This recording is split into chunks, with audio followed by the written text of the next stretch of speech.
নমস্কার বন্ধুরা, আমি শ্রাবণী। আমি চলে এসেছি আরও একটি রেসিপি নিয়ে। চলো রেসিপিটি তাহলে একবার দেখে নিই। আজকের রেসিপি কাঁচা আমের চাটনি। আমরা প্রায় অনেকেই চাটনি খেতে ভালোবাসি, আর এই সময় তো প্রায় প্রত্যেক বাড়িতেই আমের চাটনি হয়ে থাকে। আমি আজকে অনুষ্ঠান বাড়ির মতো চাটনি বানিয়ে দেখাবো। চাটনিটা বানানোর জন্য আমি কাঁচা আম নিয়েছি। কাঁচা আমটাকে প্রথমে খুব ভালো করে ধুয়ে নিয়ে তারপরে কেটে নিয়েছি। আমের খোসা ছাড়িয়ে একটু বড় বড় টুকরো করে কেটেছি। রান্নার প্রথমে কড়াইয়ে সর্ষের তেল দিয়ে নিলাম। তেলটা গরম হয়ে গেছে, তেলের মধ্যে 5 ফোড়ন দিলাম। ফোড়নে দিলাম শুকনো লঙ্কা। 5 ফোড়ন ও শুকনো লঙ্কা একটু ভেজে নিয়েছি।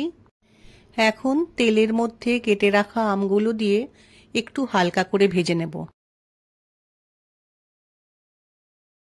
একটু সময় কাঁচা আমকে হালকা ভেজে নেওয়ার পর কাঁচা আমের মধ্যে পরিমাণ মতো নুন দিলাম ও একটু হলুদ গুঁড়ো দিলাম।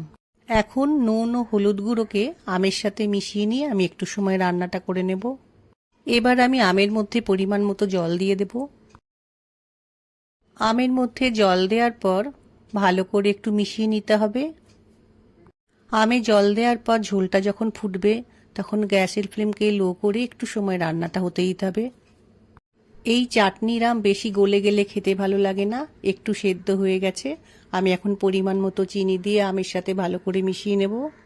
চাটনিতে চিনির পরিমাণ আম যেমন টক হবে সেটা বুঝে নিয়ে একটু দিতে হবে। এই আমগুলো বেশি টক ছিল না, তাই আমি চিনিটা একটু অল্প পরিমাণে দিয়েছি।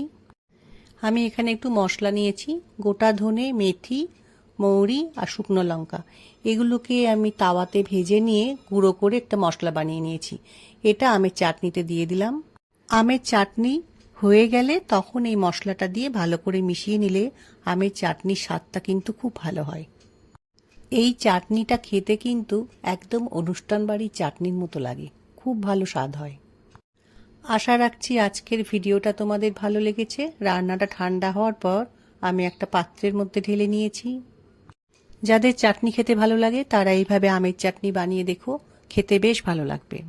আমার আজকের রেসিপি ভালো লাগলে লাইক, শেয়ার ও সাবস্ক্রাইব করো। ভিডিওটি দেখার জন্য ধন্যবাদ। ভিডিওটি আজ এখানেই শেষ করছি। ফিরে আসছি আরও একটি রেসিপি নিয়ে।